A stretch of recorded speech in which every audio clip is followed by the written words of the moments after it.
హిరణ్యకశ్యపుడు తన 2 చేతులను పైకెత్తి, ఒక కాలిపై నిలబడి అత్యంత కఠోరమైన తపస్సు చేస్తున్నాడు.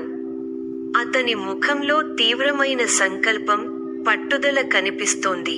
ఆ తపస్సుకు మెచ్చిన బ్రహ్మదేవుడు, ప్రకాశవంతమైన కాంతి వలయంతో, 4 ముఖాలతో, చేతిలో జపమాల, కమండలం, వేదం ధరించి అతని ముందు ప్రత్యక్షమయ్యాడు. వెనుక భాగంలో ఒక పురాతన ఆలయం కనిపిస్తుంది. ఇది తపస్సు జరిగిన పవిత్ర చిహ్నం సూచిస్తుంది. హిరణ్యకశ్యపుడు తన సోదరుడైన హిరణ్యాక్షుడిని విష్ణుమూర్తి సంహరించినందుకు ప్రతీకారం తీర్చుకోవాలనే కోరికతో ఈ తపస్సు చేస్తాడు. బ్రహ్మదేవుని నుండి చావులేని వరాన్ని పొందడం ద్వారా తనను ఎవరూ ఓడించలేరని, తనే సకల లోకాలకు అధిపతి అని భావించి అహంకారపూరితుడై ప్రజలను హింసించడం మొదలుపెడతాడు. ప్రహ్లాదుని హరినామ స్మరణ వివరణ. ఈ దృశ్యంలో మనం చిన్నారి ప్రహ్లాదుడిని చూడవచ్చు.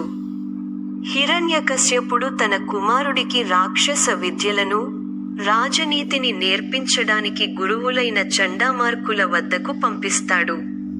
ప్రహ్లాదుని భక్తి గురువులు రాక్షస గుణాల గురించి బోధిస్తుంటే, ప్రహ్లాదుడు మాత్రం వేటిని పట్టించుకోకుండా ప్రశాంతంగా కళ్ళు మూసుకుని ఓం నమో నారాయణాయ అంటూ విష్ణు నామాన్ని జపిస్తూ ఉంటాడు.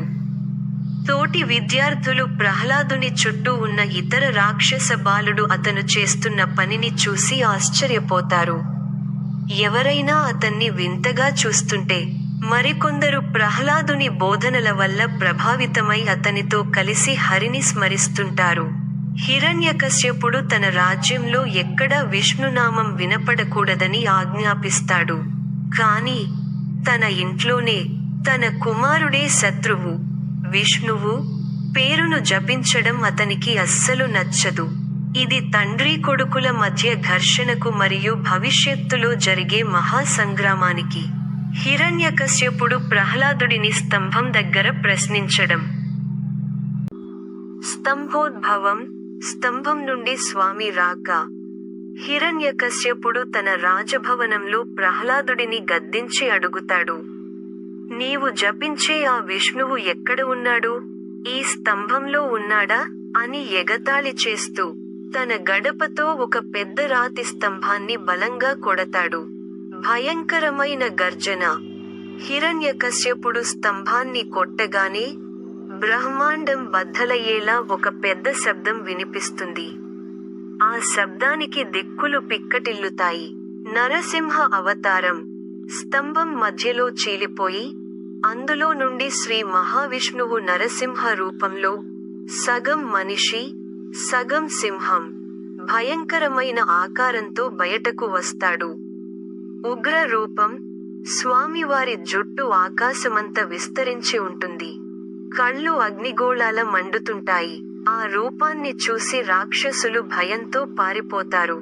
అందరూ భయపడినా, ప్రహ్లాదుడు మాత్రం, నా తండ్రి అడిగిన ప్రశ్నకు సమాధానంగా నా స్వామి వచ్చాడు అని సంతోషంతో, భక్తితో చేతులు జోడించి నమస్కరిస్తాడు. అందుగలడు ఇందు లేడని సందేహము వలదు ఎందెందు వెతికినా అందే కలడు. అంటే భగవంతుడు అంతటా ఉన్నాడని, ముఖ్యంగా తన భక్తుడి మాటను నిలబెట్టడానికి అసాధ్యమైన చోటు నుండి కూడా అసాధారణ రూపంలో వస్తాడని మనకు చెబుతుంది.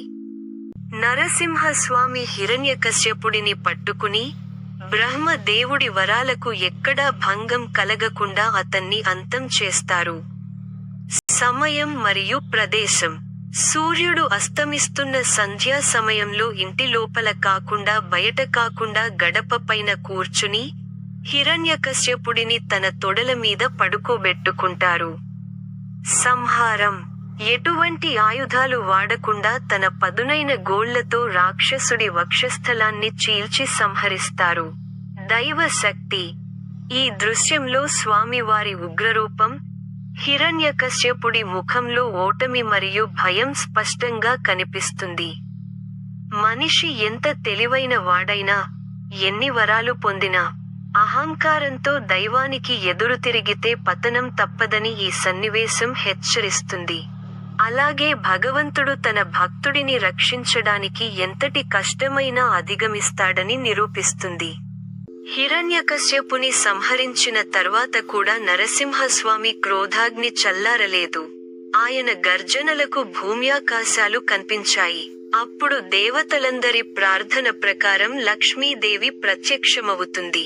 శాంత రూపం. లక్ష్మీదేవి స్వామివారి చెంతకు చేరగానే ఆయనలోని ఉగ్రరూపం పోయి శాంతం నెలకొంటుంది. స్వామి లక్ష్మీదేవిని తన ఒడిలో కూర్చోబెట్టుకుని లక్ష్మీ నరసింహస్వామి గా దర్శనమిస్తారు. ప్రహ్లాదుని అనుగ్రహం. స్వామి తన భక్తుడైన ప్రహ్లాదుని దగ్గరకు పిలిచి ఆశీర్వదించి అతనికి పట్టాభిషేకం చేస్తారు. ప్రహ్లాదుడు భక్తితో స్వామి పాదాలకు నమస్కరిస్తాడు. దైవ కాంతి. ఈ దృశ్యంలో చుట్టూ ఉన్న దేవతలు, మునులు పుష్పవృష్టి కురిపిస్తూ స్వామిని స్తుతిస్తూ ఉంటారు. ఈ సన్నివేశం భయం నుండి అభయానికి, కోపం నుండి శాంతానికి ప్రతీక. మన హృదయంలో భక్తి, ప్రహ్లాదుడు ఉంటే ఎన్ని కష్టాలు ఎదురైనా భగవంతుడు మనల్ని రక్షించి చివరికి శాంతిని, లక్ష్మి ప్రసాదిస్తాడని ఈ కథ ముగుస్తుంది. మా కంటెంట్ మీకు నచ్చితే వెంటనే లైక్ చేయండి, షేర్ చేయండి మరియు సబ్స్క్రైబ్ చేయండి. మన నెకీ డివోషనల్ స్టోరీస్ ఛానల్ ద్వారా మరిన్ని ఆధ్యాత్మిక విషయాలను తెలుసుకోండి. ధన్యవాదాలు.